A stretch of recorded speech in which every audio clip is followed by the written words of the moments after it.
This is BTV. If you lose a gold ring in deep sand, finding it could take some work. But if you dropped it into water, it's there for you to see. You can just reach in and pick it up. Well, that's the operating principle behind New Zealand's GlassEarth Gold. With the help of cutting-edge technology, this gold explorer and developer has a clear view of the future.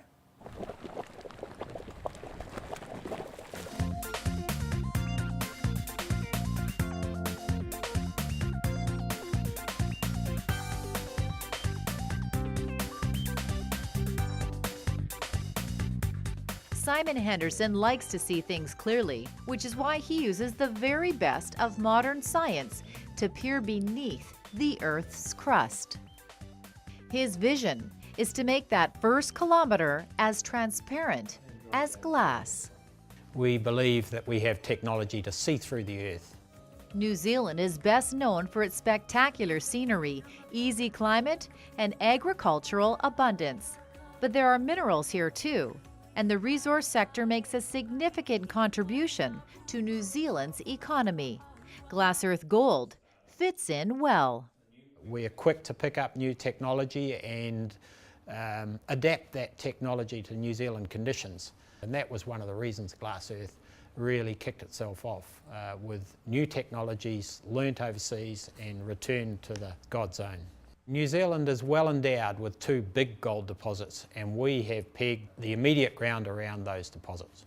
Back in 2006, GlassEarth began work on its WKP project, an epithermal gold deposit on the North Island, and a proven gold-producing area. Newmont, one of the world's biggest gold producers, operates the Martha Mine right next door. It produces about 150,000 ounces of gold and 700,000 ounces of silver each year. So when GlassEarth Gold identified several highly prospective targets and drill results indicated a major new mineralized system, it was a natural opportunity for a joint venture development with Newmont. We're in our third drilling phase now, getting very broad widths of economic mineralisation and doubly important, some very high grade intercepts with gold. We have a good relationship with Newmont. They're a highly professional exploration and mining group, yet they respect a small junior turning up some pretty exciting new deposits. The analysts seem to be impressed. I've been really impressed with Simon Henderson. Very, very honest guy, very sincere. You can tell by talking to the people working with him, the employees and such, that everyone's a team. It's a good team effort. That's always a positive sign to see.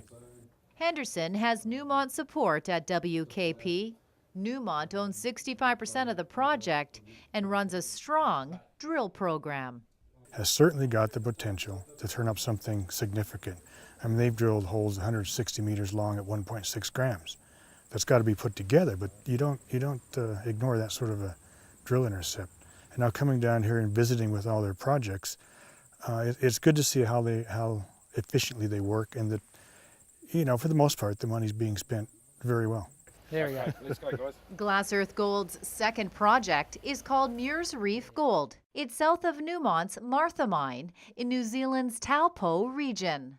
We're now in our second drilling phase. We're seeing quartz veins in trenches over 20 metres width over a strike length of 600 metres. That's significant, and we are drilling that out at 40 metres centres to bring that into a resource category. At nearby Rotorua, geothermal action pushes its way up from the ground, like the Earth must have looked when it was first being formed. When geothermal power plants were first established here, the pipes carrying up the heat were clogged with material rich in gold.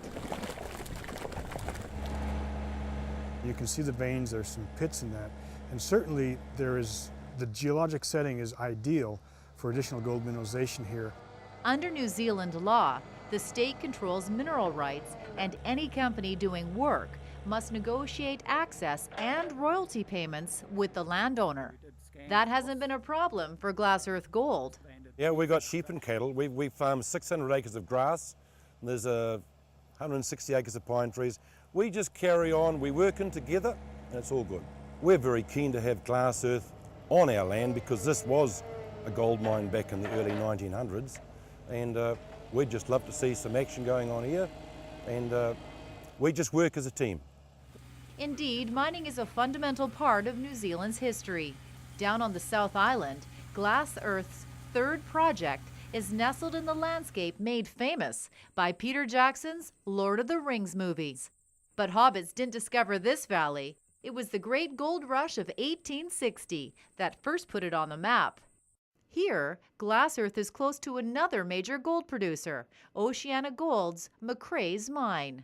We have had some recent success with gold discoveries at Sparrowhawk and at Garibaldi, and we're excited by those projects, and we'd like to see them come through and be drilling in the near future. Nearby, Glass Earth workers are busy with yet another major element of the corporate strategy: survival.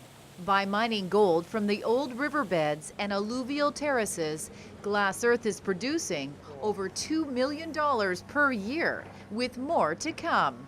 There's nothing like cash flow, and there's nothing more enjoyable than seeing that gold come across the table. So much so that we're now gearing up to treble our gold output and contribute significantly to the exploration costs that we're incurring. Alluvial mining here at Drybread is cost-effective and environmentally friendly. Exploration and mining does move dirt, but at the same time in our alluvial operations we can put the ground back better than it was before. With a temperate climate and reasonably high rainfall, there's a very quick rehabilitation process in New Zealand, and we're demonstrating this on a number of our projects and believe that this sort of mining can be sustainable in the future. Financially, Glass Earth Gold is in good shape, and soon cash flow from its alluvial gold production is expected to cover all operating and exploration costs. What struck me today the most was that if their alluvial operations work as they anticipate they will, they'll be self-funding, and we won't have to worry about at least excessive dilution as shareholders. I think Glass Earth's got a really exciting 18 months ahead of it. Expanding our gold production, supporting a really aggressive young exploration team, drilling going in 3 different projects. It's really an exciting time. Well, Glass Earth Gold recently announced the start of a further 5,500-meter drill program on their WKP project. Not bad for a little group down under. You can find Glass Earth Gold here on the TSX Venture Exchange as well as on the New Zealand Exchange, both under the symbol GEL.